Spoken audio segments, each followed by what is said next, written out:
ಅಶೋಕಣ್ಣ, ಈ ರಾಜ್ಯದ ಜನ ಮೊಟ್ಟೆ ಹೊಡಿತಾರೆ ನಿಮಗೆ. ಚಲವಾದಿ ನಾರಾಯಣ ಸೋಮಣ್ಣ, ಈ ರಾಜ್ಯದ ಜನ ಮೊಟ್ಟೆ ಹೊಡಿತಾರೆ ನಿಮಗೆ.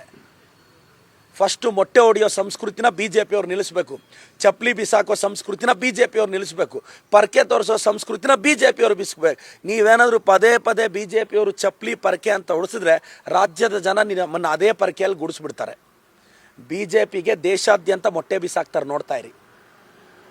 ಮೋದಿಯವರು ಅವರು ಚರಿಷ್ಮನ ಕಳ್ಕೊಂಡು ಒಬ್ಬ ವ್ಯಕ್ತಿಗೋಸ್ಕರ ದೇಶದ ಭವಿಷ್ಯವನ್ನು ಹಾಳು ಮಾಡ್ತಿದ್ದಾರೆ. ನಾನು ಡೆಲ್ಲಿಯಲ್ಲಿ ನಡೀತಾ ಇರೋ ಘಟನೆ ಏನಿದೆ, ವಿದ್ಯಾರ್ಥಿಗಳ ಮೇಲೆ ಲಾಠಿ ಚಾರ್ಜ್ನ ನಾನು ಖಂಡಿಸ್ತಾ ಇದ್ದೀನಿ. ನಾಲಾಯಕಗಳು ಈ ರಾಜ್ಯದ ವಿರೋಧ ಪಕ್ಷದ ನಾಯಕರಾದರೆ, ಚಲವಾದಿ ನಾರಾಯಣ ಸ್ವಾಮಿ ಅಂತಹ ನಾಲಾಯಕು, ಆರ್ ಅಶೋಕ್ ಅಂತ ನಾಲಾಯಕಗಳು ವಿರೋಧ ಪಕ್ಷದಲ್ಲಿ ಕೂತ್ಕೊಂಡ್ರೆ ಹಿಂಗೆ ಆಗೋದು ರಾಜ್ಯ. ನೀಟ್ ಬಗ್ಗೆ ಪ್ರಶ್ನೆ ಮಾಡೋಕ್ಕೆ ದಮ್ ಇದೆಯನ್ರಿ ನಿಮಗೆ? ಪ್ರಹ್ಲಾದ್ ಜೋಶಿ ಅವರು ಏನು ಮಾಡ್ತಿದ್ದೀರಾ ನೀವು? ಬಾಯಿ ಬಡ್ಕೊತೀರಾ? ಶೋಭಕ್ಕ ಯಾಕಕ್ಕ ಸೈಲೆಂಟ್ ಆಗಿದೆಯಾ?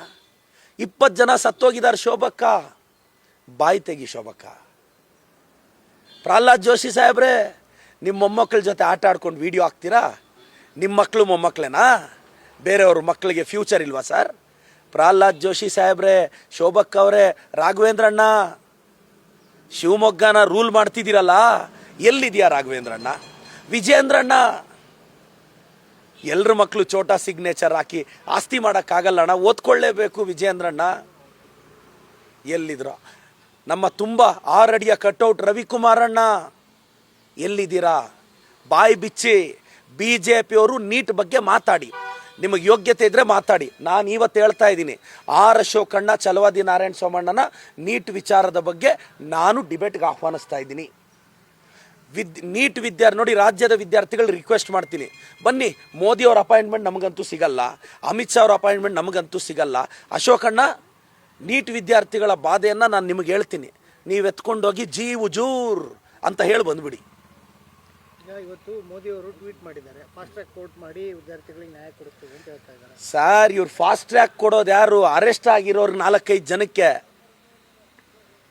ಕೋರ್ಟ್. ಇವ್ರು ಫಾಸ್ಟ್ ಟ್ರ್ಯಾಕ್ ಕೋರ್ಟ್ ಮಾಡಿದ್ರೆ 6 ತಿಂಗಳಿಗೆ ಬೀಳೋ ಶಿಕ್ಷೆ 3 ತಿಂಗಳಿಗೆ ಬೀಳುತ್ತೆ. ಪ್ರಶ್ನೆ ಅದಲ್ಲ. ಇನ್ನು ಮುಂದೆ ನಡೆಯೋ ನೀಟ್ ಪರೀಕ್ಷೆ ನೀವು ಹೆಂಗೆ ನಡೆಸ್ತೀರಾ? 20 ಜನ ಮಕ್ಕಳು ಸತ್ತೋಗಿದ್ದಾರೆ, ಆ ಕುಟುಂಬಕ್ಕೆ ದಾರಿ ಯಾರು? ಮೋದಿಯವ್ರೇನ್ರಿ ಅರೆಸ್ಟ್ ಆಗಿರೋರು ಜಸ್ಟಿಸ್ ಕೊಡೋದು? ಕೋರ್ಟ್ ಕೊಡುತ್ತೆ. ಮೋದಿಯವ್ರು ಟ್ವೀಟ್ ಮಾಡೇ ಕೊಡಿಸ್ಬೇಕಾ ಏನು? ಜುಡಿಷಿಯರಿ ಇಂಡಿಪೆಂಡೆಂಟಾಗಿ ಕೆಲಸ ಮಾಡ್ತಿದೆ. ನಾನು ಹೇಳ್ತಾ ಇರೋದು, 20 ಜನ ಸತ್ತೋಗಿದಾರಲ್ಲ, ಆ ಮಕ್ಕಳ ಫ್ಯಾಮಿಲಿಗೆ ತಾವೇನು ಮಾಡ್ತೀರಾ?